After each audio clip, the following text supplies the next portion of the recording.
Hi friends, എല്ലാവർക്കും PSC ബേസിക്സിലേക്ക് സ്വാഗതം.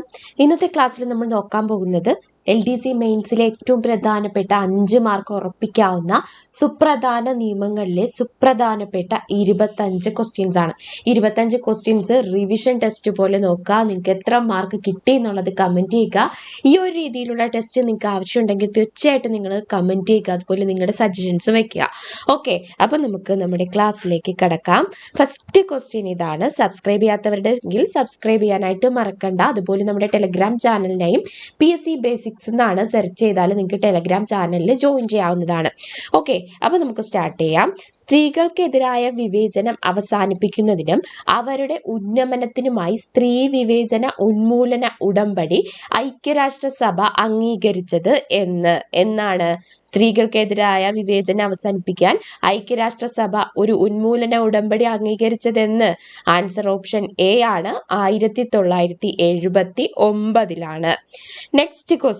സ്ത്രീകളുടെ അവകാശ സംരക്ഷണത്തിനായി സംസ്ഥാന തലത്തിൽ പ്രവർത്തിക്കുന്നത് ഏത് സ്ഥാപനമാണ്? സ്ത്രീകളുടെ അവകാശ സംരക്ഷണത്തിനായി സംസ്ഥാന തലത്തിൽ പ്രവർത്തിക്കുന്നത് ഏതാണ്? ആൻസർ ഓപ്ഷൻ എ ആണ്. സംസ്ഥാന വനിതാ കമ്മീഷൻ ആണ്. സംസ്ഥാന വനിതാ കമ്മീഷൻ.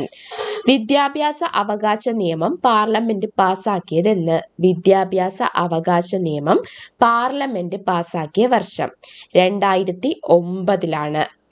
നെക്സ്റ്റ്, താഴെ തന്നിരിക്കുന്നവയിൽ ദേശീയ മനുഷ്യാവകാശ കമ്മീഷൻ ചുമതലയിൽ ഉൾപ്പെടാത്തത് ഏത്? അതായത് ദേശീയ മനുഷ്യാവകാശ കമ്മീഷന്റെ ചുമതലകളിൽ പെടാത്തത് ഏത്?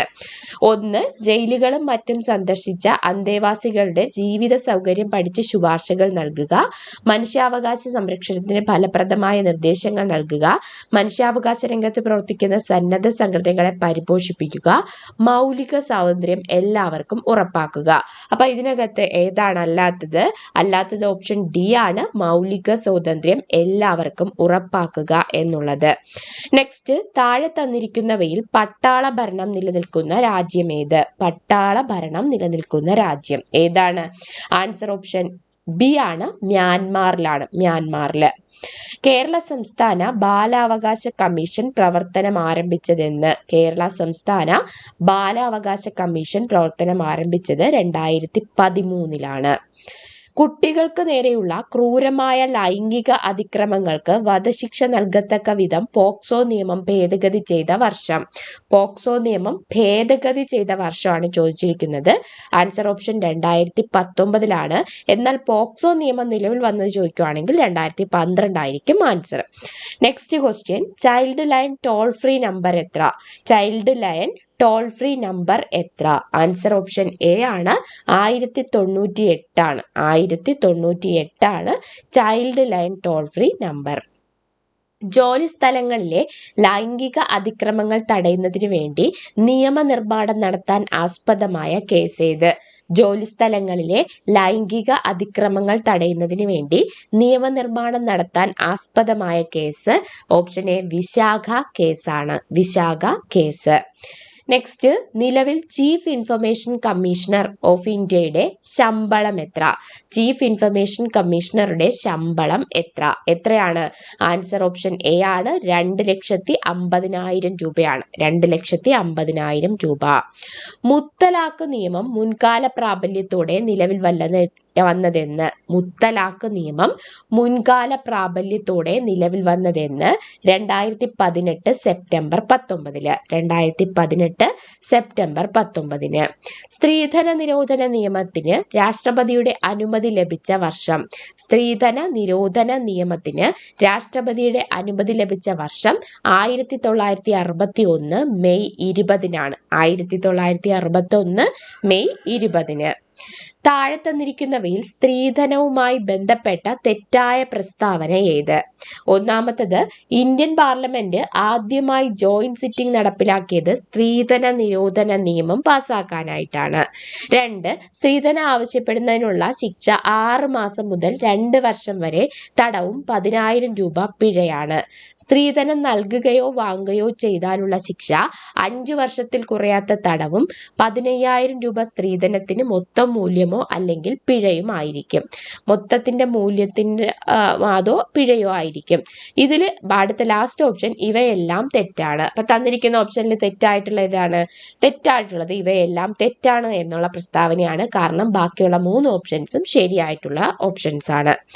നെക്സ്റ്റ് 14ാമത്തെ ക്വസ്റ്റ്യൻ, ഇന്ത്യയിൽ ഗർഭചിത്ര നിയന്ത്രണ പദ്ധതി നിലവിൽ വന്നത് വർഷം. അതായത് എന്താണ് ഗർഭചിത്രം ചെയ്യാൻ പാടില്ല എന്നുള്ള നിയന്ത്രണ പദ്ധതി നിലവിൽ വന്നത് 1972 1972 ഭാരത സർക്കാർ സ്ത്രീ ശാക്തീകരണ വർഷമായി പ്രഖ്യാപിച്ചത്. ഭാരത സർക്കാർ സ്ത്രീ ശാക്തീകരണ വർഷമായി പ്രഖ്യാപിച്ചത് ഓപ്ഷൻ ബി ആണ്, 2001 2001.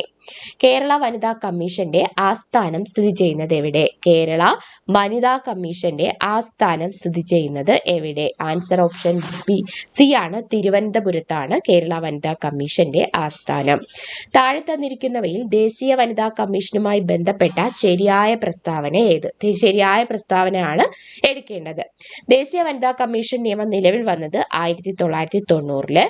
ആദ്യ വനിതാ കമ്മീഷൻ അധ്യക്ഷൻ ജയന്തി പട്നായിക്കാണ്. ചെയർപേഴ്സണെ കൂടാതെ 5 അംഗങ്ങളും 1 മെമ്പർ സെക്രട്ടറിയുമാണുള്ളത്. ദേശീയ വനിതാ കമ്മീഷൻ ചെയർപേഴ്സൺ കാലാവധി 5 വർഷം, 65 വയസ്സാണ്. അപ്പൊ ഇതിനകത്ത് ശരിയായ പ്രസ്താവന എന്ന് പറയുമ്പോൾ തന്നിരിക്കുന്നതിൽ ഓപ്ഷൻ ഏതാണ്? ദേശീയ വനിതാ കമ്മീഷൻ നിയമം നിലവിൽ വന്നത് 90-ലാണ്. അതുപോലെ ആദ്യത്തെ വനിതാ കമ്മീഷൻ അധ്യക്ഷൻ ജയന്തി പട്നായിക്കാണ്. ചെയർപേഴ്സണെ കൂടാതെ 5 അംഗങ്ങളും 1 മെമ്പർ സെക്രട്ടറിയുമാണ് ഉള്ളത്. പക്ഷേ ഓപ്ഷൻ ഡി തെറ്റാണ്. എന്താണ് തെറ്റെന്നുള്ളത് നിങ്ങൾ കമന്റ് ചെയ്യാൻ മതി. ഓക്കെ, കമന്റ് ചെയ്താൽ മതി. അപ്പോൾ ദേശീയ വനിതാ ഓപ്ഷൻ ശരിയായ പ്രസ്താവനകൾ 3 ഉണ്ട്. ഈ ക്വസ്റ്റ്യൻസിൽ ആകെ ഒരു വശപ്പശക്കുണ്ടല്ലേ. അപ്പൊ ശരിയായ പ്രസ്താവനകൾ ഈ 3 ഉണ്ട്. എന്നാൽ ഈ ഒരു പ്രസ്താവന തെറ്റാണ്.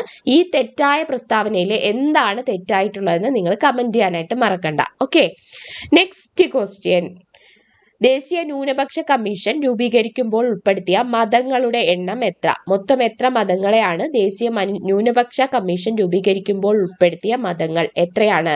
ആൻസർ ഓപ്ഷൻ 5 ആണ് ഉൾപ്പെടുത്തിയിട്ടുള്ളത്. ഈ ഇടയ്ക്ക് ഒരു മതം, ജൈന മതത്തിനെ കൂടി ഉൾപ്പെടുത്തി ഇപ്പോൾ 6 മതങ്ങളുണ്ട്. അപ്പൊ ഈ ദേശീയ ന്യൂനപക്ഷ കമ്മീഷൻ രൂപീകരിക്കുന്ന സമയത്ത് 5 മതങ്ങളാണ് ഉണ്ടായിരുന്നത്. തൊട്ടുകൂടായ്മ നിരോധന നിയമം ഭേദഗതി ചെയ്ത് പൗരാവകാശ സംരക്ഷണ നിയമം എന്ന് പുനർനാമകരണം ചെയ്ത വർഷമേത്? ഏത് വർഷമാണ്? തൊട്ടുകൂടായ്മ നിരോധന നിയമം ഭേദഗതി ചെയ്തിട്ട് പൗരാവകാശ സംരക്ഷണ നിയമം എന്ന് പുനർനാമകരണം ചെയ്തു. ഇത് ഏത് വർഷം? ഓപ്ഷൻ എ 1976-ലാണ്. താഴെ തന്നിരിക്കുന്നവയിൽ കാർഷിക വന ഉൽപ്പന്നങ്ങളുടെ ഗുണമേന്മ ഉറപ്പാക്കുന്നതിന് ഉപയോഗിക്കുന്ന ചിഹ്നം ഏത്? താഴെ തന്നിരിക്കുന്നവയിൽ കാർഷിക വന ഉൽപ്പന്നങ്ങളുടെ ഗുണമേന്മ ഉറപ്പാക്കുന്നതിന് ഉപയോഗിക്കുന്ന ചിഹ്നം ഏതാണ്? അക്മാർക്ക് ചിഹ്നമാണ്. അക്മാർക്ക് ചിഹ്നം. ഉപഭോക്തൃ അവകാശ നിയമം 2019 നിലവിൽ വന്നത് എന്ന്? 2019 ഉപഭോക്തൃ അവകാശ നിയമം നിലവിൽ വന്നത് എന്ന്? ആൻസർ ഓപ്ഷൻ എ ആണ്, 2020 ജൂലൈ 20-നാണ് ഉപഭോക്തൃ അവകാശ നിയമം 2019 നിലവിൽ വന്നത്. ഇത് റിപ്പീറ്റഡ് ക്വസ്റ്റ്യൻ ആണ്. നെക്സ്റ്റ് ക്വസ്റ്റ്യൻ, താഴെ തന്നിരിക്കുന്നവയിൽ food safety and standards authority of ഇന്ത്യയുടെ പ്രവർത്തനങ്ങൾ പെടാത്തത് ഏത്? താഴെ തന്നിരിക്കുന്നവയിൽ food safety and standards authority of ഇന്ത്യയുടെ പ്രവർത്തനങ്ങളിൽ പെടാത്തത് ഏത്? ഉൽപാദനം, വിതരണം, സംഭരണം, ഗുണമേന്മ ഉറപ്പുവരുത്തുന്നു. അപ്പൊ തന്നിരിക്കുന്നതിൽ ഉൽപാദനവും വിതരണവും സംഭരണവും ഒക്കെ food safety and standards authority of ഇന്ത്യയുടെ പണിയാണ്. എന്നാൽ ഗുണമേന്മ ഉറപ്പുവരുത്തുന്നത് ഓപ്ഷൻ എ അല്ല, ഓപ്ഷൻ ഡി ആണ് ശരിയായിട്ടുള്ളത്. ജസ്റ്റ് നിങ്ങളൊന്ന് തിരുത്തി വയ്ക്കണം. ഗുണമേന്മ ഉറപ്പുവരുത്തുന്നു എന്നുള്ളതാണ് food safety and standards authority of ഇന്ത്യയുടെ പ്രവർത്തനങ്ങളിൽ പെടാത്തത്. പെട്ടിട്ടുള്ളത് ഉൽപാദനം, വിതരണം, സംഭരണം ഒക്കെ ഈ ഒരു സ്ഥാപനത്തിന്റെ പ്രവർത്തനങ്ങളാണ്. നെക്സ്റ്റ്, താഴെ തന്നിരിക്കുന്ന ഉപഭോക്തൃ സംരക്ഷണ നിയമങ്ങളും അവയുടെ വർഷങ്ങളും തെറ്റായത് കണ്ടെത്തുക. ഫസ്റ്റ്, സാധന വിൽപ്പന നിയമം 1930, കാർഷികോൽപ്പന്ന നിയമം 1937, അവശ്യ സാധന നിയമം 1955, അളവ് തൂക്ക നിലവാര നിയമം 1967. തന്നിരിക്കുന്നതിന് തെറ്റായിട്ടുള്ളത് ഏതാണ്? ആൻസർ ഓപ്ഷൻ ഡി ആണ് അളവ് തൂക്ക് നിലവാര നിയമം നിലവിൽ വന്നത് 1967 മറിച്ച് 1976 1976 അളവ് തൂക്ക നിലവാര നിയമം നിലവിൽ വന്നത്. ഓക്കെ, ഇന്നത്തെ ലാസ്റ്റ് ക്വസ്റ്റ്യൻ. വിവരാവകാശ നിയമപ്രകാരം അസിസ്റ്റന്റ് ഇൻഫർമേഷൻ ഓഫീസർക്ക് അപേക്ഷ ലഭിച്ചാൽ മറുപടി നൽകേണ്ട കാലയളവ് എത്രയാണ്? ആൻസർ ഓപ്ഷൻ എ ആണ് 35 ദിവസമാണ്. 35 ദിവസമാണ് ഇവിടുത്തെ റൈറ്റ് ആൻസർ. ഓക്കെ, 35 ദിവസമാണ്. ഓക്കെ, 35 ദിവസം ഉണ്ടെങ്കിലേ അസിസ്റ്റന്റ് ഇൻഫർമേഷൻ ഓഫീസർ അപേക്ഷ ലഭിച്ചിട്ട് മറുപടി നൽകത്തുള്ളൂ. ഇനി ഇൻഫർമേഷൻ ഓഫീസർ ആണെങ്കിൽ, ചീഫ് ഇൻഫർമേഷൻ ഓഫീസർ ആണെങ്കിൽ 30 ദിവസത്തിനുള്ളിൽ മറുപടി തരും. അത്യാവശ്യപ്പെട്ട, അതായത് നമ്മുടെ സ്വത്തിനോ നമ്മുടെ ജീവനോ ഒക്കെ ബാധിക്കുന്നതാണെങ്കിൽ 2 ദിവസത്തിനുള്ളിൽ, അതായത് 48 മണിക്കൂറിനുള്ളിൽ നമുക്ക് മറുപടി നൽകുന്നതായിരിക്കും. ഓക്കെ, അപ്പോൾ 25 ക്വസ്റ്റ്യൻസ് കഴിയുമ്പോൾ നിങ്ങൾക്ക് എത്ര മാർക്ക് കിട്ടി എന്നുള്ളത് കമന്റ് ചെയ്യാനായിട്ട് മറക്കണ്ട. അതുപോലെ നിങ്ങൾക്ക് എന്തെങ്കിലും സജഷൻസ് ഉണ്ടെങ്കിലും കമന്റ് ചെയ്യുക. ഓക്കെ, അപ്പോൾ എല്ലാവർക്കും ഓൾ ദി ബെസ്റ്റ്. സബ്സ്ക്രൈബ് ചെയ്ത് ബെൽ ബട്ടൺ പ്രസ് ചെയ്യുക. നമ്മുടെ ടെലിഗ്രാം ചാനൽ കൂടി ജോയിൻ ചെയ്യാനായിട്ട് ശ്രദ്ധിക്കുക. ഓക്കെ, അപ്പോൾ എല്ലാവർക്കും ഓൾ ദി ബെസ്റ്റ്.